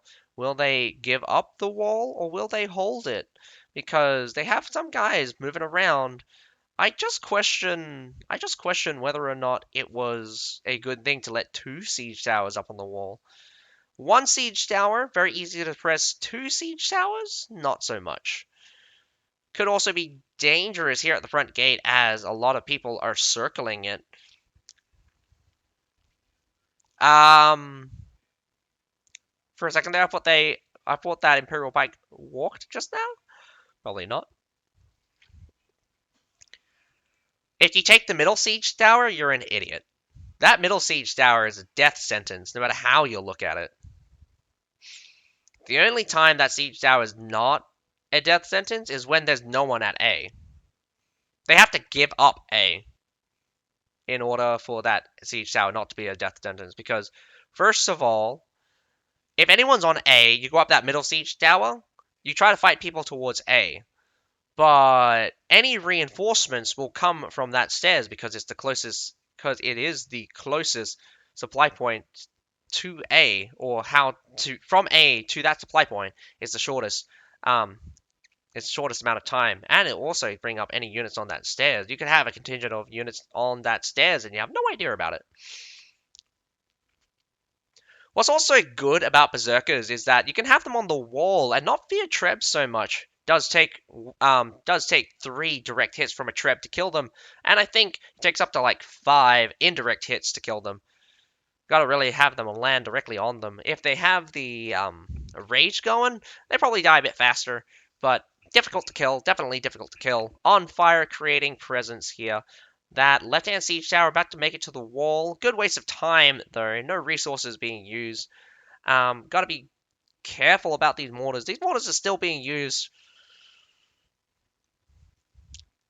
Lots of muskets though.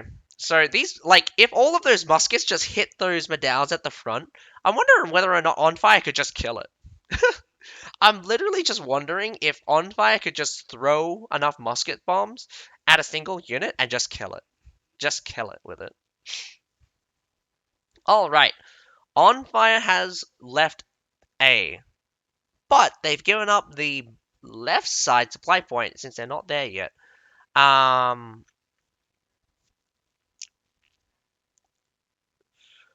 They're kind of swinging their way back now. I'm just okay. Zeon's not moving, so they want to capture A. Preparation work with mortars going to come through. There was a ballista being built earlier, but he did cancel it. ZEON's going to have a little bit of a struggle. ZEON might have a little bit of a struggle trying to hit OnFire as they continuously move across. They've swung all the way back to the left-hand side again. ZEON not spreading out, so definitely gonna be cautious as they are using mortars instead. OnFire doing a massive retreat actually could be really smart. They come down off of this wall, could come for the reverse. Gotta be careful. This Treb, man, close calls. So many close calls. The B point is getting grabbed here, so no major battles just yet. Could we see another field battle?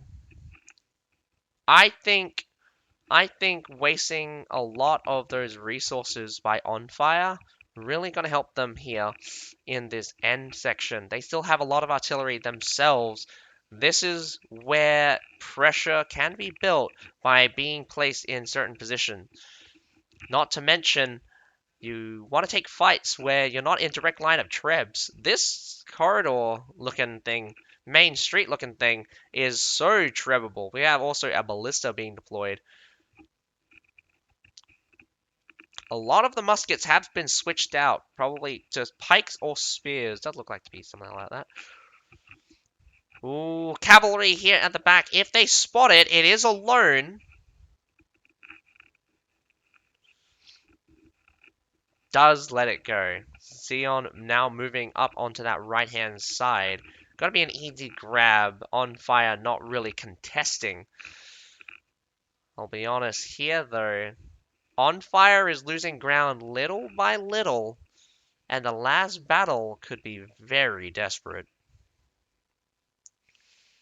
Could be literally throwing in units as they spawn and throwing away your lives. ZeON could do several good pushes, and also they still have enough RT to definitely mess with OnFire. OnFire suppressing with some Falconetti gunners. If that mortar does get built, I just have my Falconetti gunners just shoot it. Only so much ammo though. ZEON, no slouch.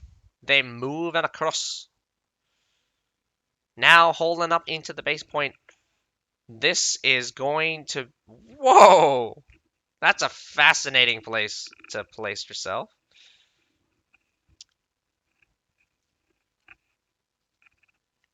So ONFIRE has their own artillery. That's going to be very useful. Using those Falconetti gunners from both sides. Bam! Ryan sees that juicy target, adjusts it just a little bit, slightly higher, and it could be golden. But they are moving across, so that's not going to be good. It's a trap by ONFIRE. Everything's a trap. ONFIRE's movements are doing very well, but right now they're going to be kind of choked here. They might have to fight in this corridor. Whoa, massive treb's going to block up a lot of ONFIRE. Oh man, the only problem is that Treb needs to keep coming because if they move across... Oh no, that's bad. ONFIRE has moved into position. That Treb's going to be late though. Will it land? I don't think so. Yes, it does land. Takes out quite a bit. Holy cow. But, Nafan Guards burn right through that entire pile, right into the line. Holy cow. Where did ONFIRE go? ONFIRE lost so hard there. Iron Reapers just clobbered that entire pile into oblivion. Very bad, very bad, bad. This is very bad. ONFIRE still has 10 members left. Massive loss for ONFIRE there. I can't say any bigger losses than that. Nice pickup by the Berserkers, though. Again, another Iron Reaper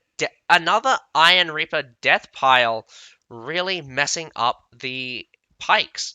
Medals and the Imperial Pikes could not deal with those Iron Reapers. Iron Reapers definitely showing themselves to be the superior tier 5 and just smacking them all down. Not to mention the sheer mass of the Iron Reapers definitely creating a lot of value. Shenji Grenadiers and the Bastion Wild Flames also going to give them the MVP. Could have had massive impact in turning that into a landslide victory. That kinetic gunners unfortunately could not get in position fast enough, and to mess up those lines, really couldn't get a lot of your infantry as well to secure it. One of the most important things is about space, getting caught between your own stairs and getting into position, not to mention what's probably still to be seen is whether or not those Nafan guards are dead. I'm not sure. I'm pretty sure they got hit pretty hard. Not sure if they're completely dead. I see 2 of their dead bodies there on the left. I'm not sure if their whole unit went down though. We still have a whole Shenji Grenadiers, so they will definitely mess up the formation. Got to be careful about coming in all from one direction. ONFIRE probably shouldn't have made a move into onto the street. They should have held up their troops that were already caught outside deeper in and waited for several troops to go in, because once several troops go in, you can throw in a unit behind that one, crush that one, and then face the other way, and then if they send in more units, you send in more units as well. So you're trading in that case. Unfortunately, that logistics for that one is very, very, very difficult. I don't think any team would actually be capable of doing that kind of logistics.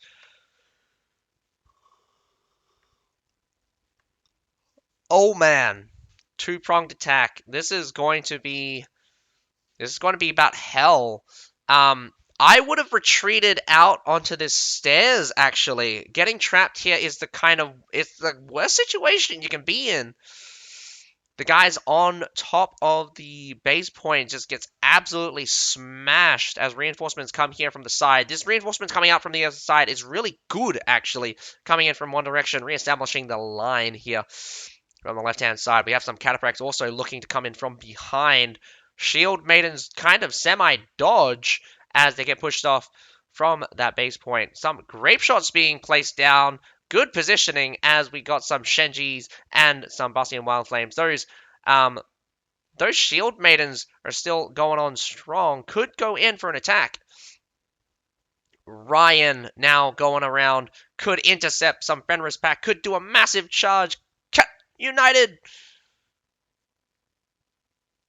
comes in through. The Medals do intercepts. But a Fenris pack absolutely cleans that shit up. Fenris pack actually doing some work on some Medals. Really good trade-off. Ryan made it all the way through. I don't think too many of his Cataphracts survived. Another Cataphract going in from the front. But Iron Reapers are classically tanky enough to survive a charge. The unfortunate thing here is ONFIRE is clocking down units much faster than ZeON. ZeON is going to be up on units as they did win the first battle. Oh, baby. Those Houndsmen are not going to do you any good against those Berserkers.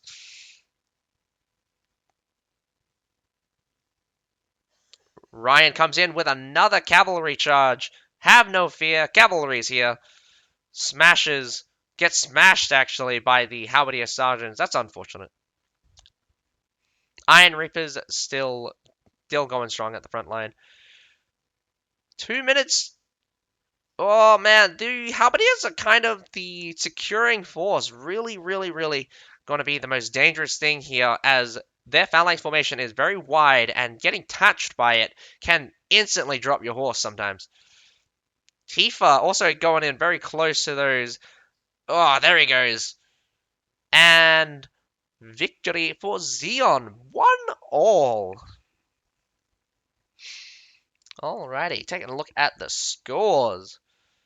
Again, looking pretty thin on the kills, a little bit more than before. My goodness, that top ranker going out with 1,200 unit score, doing very well. But we also have a lot of players also getting next to 700, with about 3 players getting above that 700 mark. Really great. Oh man, another field battle. Could be another crazy field battle. That would be nice. ONFIRE not too hot on the unit kills, nor on the hero kills. Still, Ryan making that amazing value, getting that 1,100 unit score. A little bit of a downwards performance coming out from ONFIRE, but Ryan, again, still able to get those good flanks, good charges, and create a lot of value with those Cataphracts. Cataphracts are definitely scary. You don't want to see those in a dark alley. Nevertheless, it's going to come down to a field battle yet again. Double field battle night. It's going to be a long night, and we get to see a lot of battles. I hope you guys are excited for the second field battle. We did get to see a very interesting field battle out from Gungnir versus PLEBS. Hopefully we get to see another interesting field battle out from ZeON and ONFIRE. It did look like ONFIRE had a more dominating victory for Hidden City, but on the reverse, ZeON did definitely win their attack on Hidden City. ONFIRE probably made a big mistake taking that fight next to the stairs, getting tripped several times. Definitely bad trade on that section, probably led into their ultimate defeat. Gotta be back, gotta get some water. A little bit of a dry mouth right now.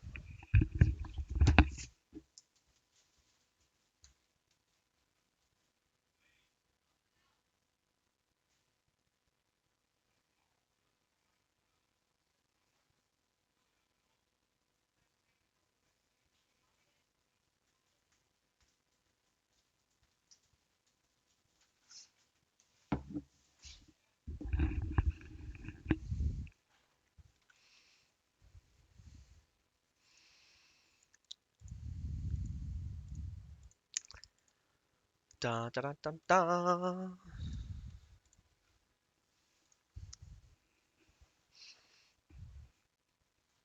But can I just say, lots of lots of really cool movements out of these teams. These guys definitely sizing each other up is always the funnest part of watching some of these high level games. My goodness. That base, how they positioned themselves at that base. ONFIRE eventually kind of got themselves stuck. Couldn't really decide to be on one side or the other. But man, this is the kind of high level strategy where your exact position of your units becomes very, very important. And where you take that fight could mean the difference between victory and defeat. But here on the field battle, the ultimate equalizer, who is better at cavalry, I say, but also who's better at defeating cavalry. A good a good counter cavalry style of strategy could definitely win you big time in the end. Oopsie daisy.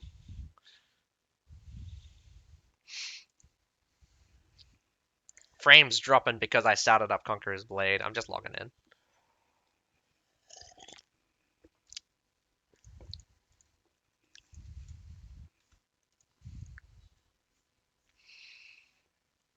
Alright, I've got 62. Just need to get the 40. Blip blip.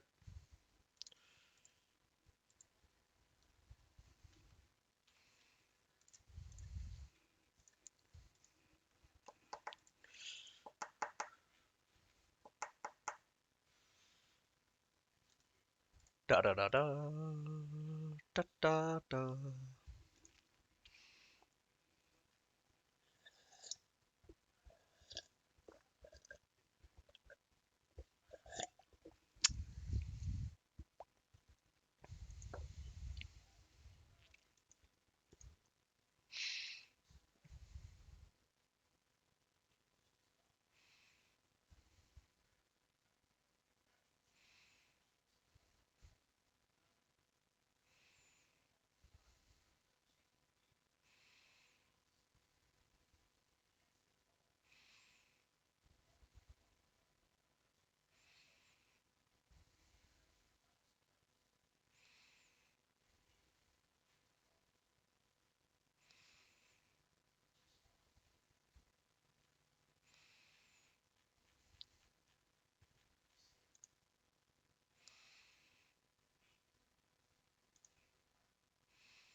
Still waiting for the final field battle.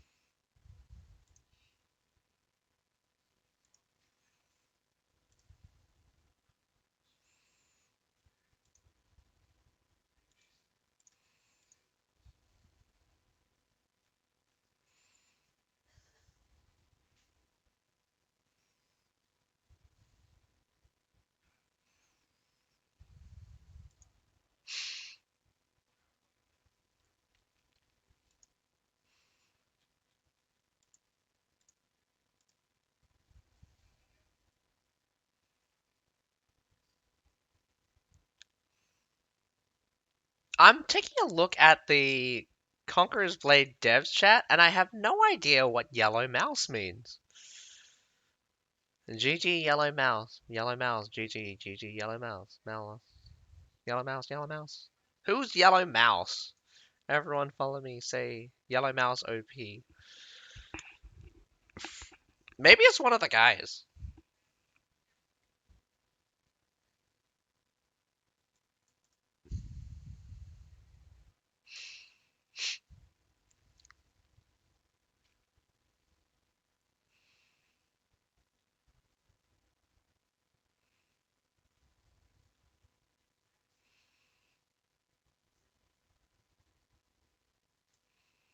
I think Yellow Mouse might be from one of the ZEON guys. We got a lot of ZEON support in the chat for Conqueror's Blade devs. Oh, and we're on the final battle of the night. Grassland Assault. Well, all Grassland. Its full name is Grassland Assault. It's just called Grassland CBL for this one. But nevertheless, here we are. Interestingly enough, got a not fun guard coming out from ZEON. Still going out with a lot of berserkers. That reliance on berserkers is probably going to bite them in the ass, depending on the kind of strategy. But then again, I have been proven wrong that berserkers can definitely pull their own weight. We got Cataphract Wing Stars picks from Ryan and a few others. Not a lot of cavalry coming out from ONFIRE. More cavalry coming out from ZEON. Some interesting picks with the Keshigs and the Northern Lance Cavalry. Otherwise known as the Liao Rangers. I hate. It should just be Liao Rangers instead of Liao's Rangers, but yeah, whatever. Let's see how it performs. I mean, like, this is not the first time we see Berserkers on the field battle, but the field battle Berserkers, man, they can definitely mess you up. Cavalry doesn't exactly one-shot them, but it's really hard to get a clean hit as well. Alrighty, ONFIRE going straight for an AC push. Does look like ZEON's gone for the base point and their safe point. So, this is going to be a information battle right now, as once the strategies are known, it's going to be a bit hard. Does look like ZEON realizes what's happening. Does have a massive contingent there going towards the A point. Probably predicted the AC push and went for a defensive playstyle. They are in position and cannot slow down right now. Got to take the fight. Wing to Saw versus Wing to Saw both take out each other very easily. The Medals actually catch the tail end of that. Didn't get hit too hard, but definitely some Berserkers out there at the front could mess those guys up. Whoa! ZEON coming in hard from the side here, takes out an entire Cataphract very easily there. Now, Cataphract coming in from the side, probably going to mess up the remainder of those Berserkers. Berserkers are still going strong, though. Medal definitely not holding very well, as the front line has been completely collapsed in. But ZEON definitely cleaned up that contingency very well.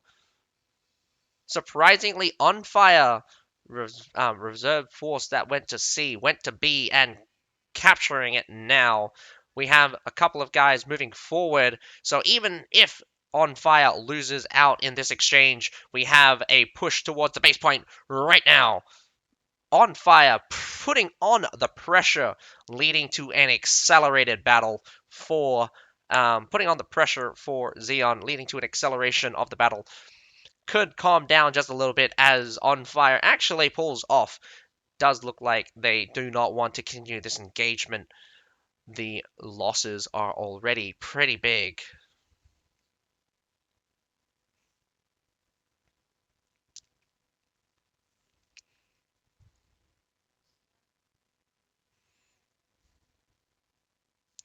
Berserkers didn't do too bad, but the unfortunate thing is definitely outnumbered.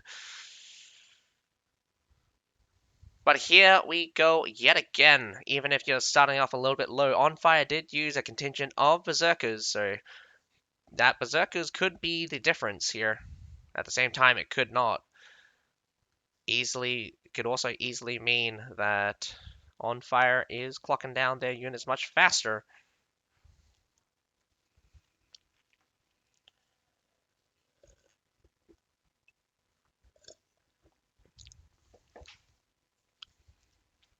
A little bit of a stalemate right here. ONFIRE doesn't want to really present too much of their forces by stacking on B.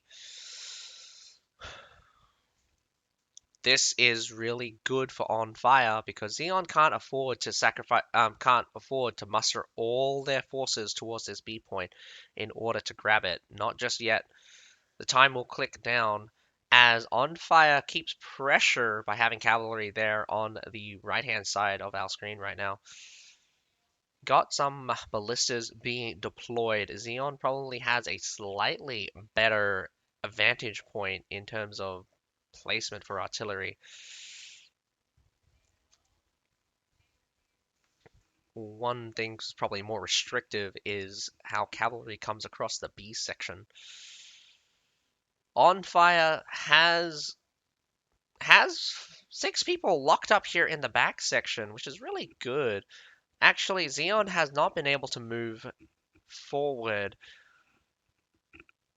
A little bit of a skirmish there at the B section.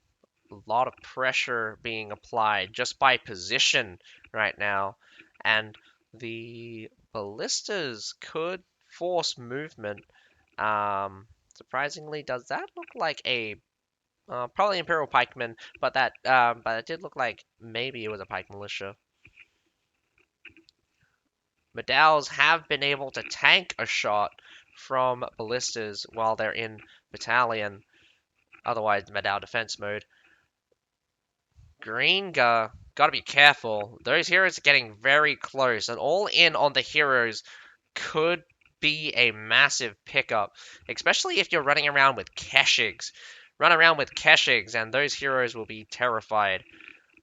In these slow times, a good old skirmishing cavalry could definitely put some nasty amounts of pressure on to ZEON, really harassing them. But the permanent placements of the ballistas definitely also present a sizable threat. Gonna have short sword just delay. They want this time to clock down as much as possible because their advantage is not. Oop. Gotta be careful. 5 guys here on this point right now. 3 of them clock off. This spear might die. ZEON leaving their own to dead. Very unfortunate. Ooh, Keshic coming roaring in there. Definitely looked like it was going to come down to a hero battle. First person to come through with units puts every other person without units on pressure. ONFIRE wanting to look for a fight here. Pressing on towards the A point. Man, these guys are so close together, but yet they're not engaging. Man, did you see how close? Did you see how close both sides got to each other before, and they didn't engage? They have now pulled off and restructured themselves. ONFIRE, they're rotating around the back of the B side ruins. ZEON finally making a push towards this B point. They'll have Medals there at the front. Imperial Pike Walk could definitely mess that entire army up. And a side charge could definitely be devastating. Whoa! Massive flames coming out from that side. If they can get onto those flames, yes, they do! Takes out those flames almost in an instant. Cavalry charge comes in, though. Medal needs to brace. Now the entire battle has kicked off. We're seeing a very small portion of it. The sides getting absolutely massacred. Medals on every single angle, just getting hammered with cavalry right now. We've got 2 Nafan guards left. Going to move over and blast these Medals into the next age. As the flames burn them down, creates a little bit of an advantage.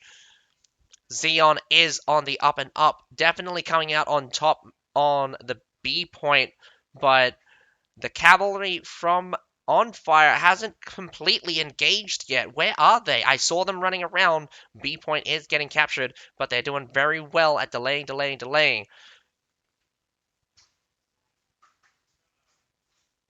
Winged Hussars comes in, swipes the side of that Winged Hussar. Very unfortunate. Now this is really good using those using something. Oh god damn it. Outriders. They're Outriders. Holy crap. I know what they are. I know what they're called. Outriders unfortunately cannot support a Medal versus an Iron Reaper. Iron Reaper just slashes that into oblivion. Outriders get thrown in. Very unfortunate. Could have just kept skirmishing. Really created a lot of value. ONFIRE loses the B point. Whew. Definitely not what you want to see when you're throwing your Outriders like that, especially right into a fortified Medal. You just need to keep throwing. You need to create that value. They should have those Outriders out at all times and just harass, harass, harass. Ranged units are very powerful and create a lot of value here on the point. That's what you use the artillery to make up for range power. The full commitment from ZEON getting into that position and definitely countercharging super hard. I think ONFIRE is on back foot because they're now even further behind in terms of units. And for what they have left, I think they preserved a lot of their cavalry. And for what it's worth, there's only a few medals left. Some Imperial pikemen are now coming through, but it's mostly just serfs. I'm counting 3 sets of medals. If they can take out all 3 of those medals, the cavalry has free reign. And that is massive. First medal is very close, gets shot with ballistas, and definitely not in a good position. Very dangerously close to the front line here. We got Pike Militia also moving through. The final Pike. Oh no! Pike Militia out of position, gets hammered. Pike Militia moves in on position as well. Madow's holding strong, but definitely taking a lot of damage. Imperial Pike March might come through, but it gets stalled out. Here comes some cataphracts from the back line. Unfortunately, Demez Pikeman somehow stops it. Well, semi-stops it, as Winged Hussars actually comes roaring through. Keshi gets side charged from behind. Another, surprisingly, the right-hand side is still losing. Left-hand side is blocked up. Unfortunately, it was an even exchange. We have surprisingly, some Fortebraccios now popping up. Just in the X mode position, gonna throw them right in. I saw another Madao reinforcing, very surprisingly. XV, XV. Cataphracts also being thrown into this Madao pile. But surprisingly, ZEON lost huge numbers of heroes right now. And it's going to clock down to just 3 heroes from ZEON. But they have lots of Madaos. But the Fortebraccio pikemen are decimating that Madao. I was very surprised. Down to 1 hero from ZEON. ZEON surprisingly going to lose right now. They have the B point, they have the C point, and now they're going to go push towards the base. ZEON really just needs one person to touch that base point, but they already have a defender. ONFIRE already has a defender. This is... wow! That is amazing. That is very impressive. The artillery coming out from... even with a unit disadvantage there, ZEON lost. I mean, even with a unit advantage, ZEON lost. That is brutal, my dudes. That is brutal. Definitely working out very well for them, as the cavalry, although it was sacrificed in weird angles, the Fortebraccio being able to clean up at the end, along with all the heroes. Well done. Well done. Very good battles out today, and ONFIRE really coming in clutch at the end, able to drag back that little bit. I think that last section of the battle really important, that ZEON lost a lot of their heroes. I'm not sure how they died. I wasn't keeping track of it. I was more or less watching the units, and it was very impressive how even low tier unit, like, here's the thing, the Madaos are very strong, but they were just standing there. 2 whole Madaos just standing there, holding very strong. Lots of the Iron Reapers and the Madaos that went forward to attack the serfs got cleaned up. A bunch of heroes got cleaned up. Fortebraccios finally come in at the end. Hero advantage to the max. And the Fortebraccio just cleans up at the end. Both teams doing very well. ZEON a little bit lacking, but still doing very well on the hero kills this time. Sniper Tony, woo, gonna got 8 kills. Also, both teams definitely clocking it down all the way down to serfs. I'm pretty sure they were very close to about 600 unit score average, but nevertheless, very, very good teams fighting it out right now, and I am excited to watch their battles, and I'm excited to watch upcoming battles on the Friday. But nevertheless, today we watched Gungnir versus PLEB. PLEB winning it clutch on the field battle. Finally, we wait. Ah, I can't even remember my own. I can't even remember what we watched.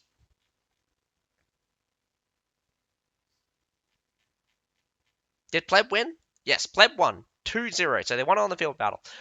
And then we just watched. And then we just watched. Man, come on, brain work, brain. Then we watched ONFIRE versus ZEON. Blah. And ONFIRE winning. Very clutch by the end of that. I think they got baited on some units that not on position. Then the cavalry goes charge. Well, that's the thing. Like, very surprising charge from the side on the winged hussars. The winged hussars actually caught a Keshig. So I think that winged hussar charge was really good coming out from ZEON, but I think fighting on two fronts was the downfall of ZEON not really being able to contest that hero battle this time on the field. I think they're just a little bit weaker in terms of hero security because their heroes seem to be in more danger against ONFIRE in the field battle than when ONFIRE was the defending side. When ONFIRE is defending, they tend to not overextend, so they don't create advantages for themselves. So here on the field battle, I can definitely believe that ONFIRE really goes in for their strength at taking out the heroes and definitely sniping out very important controllers of medals in particular. Medals, when all you have is medals, those medals become very vulnerable once they start just standing there. But nevertheless, that is all for tonight. I hope you guys enjoyed the stream. But we're going to see you guys on Friday when we come back for the main section of the tournament. For the main section of the tournament, we should be getting a battle between TKT versus Ace, and following that we have ECL versus EFFS. So I hope you guys will be there on the Friday with me to enjoy those battles. But nevertheless, my name's Azakai. Have a nice day. Goodbye now.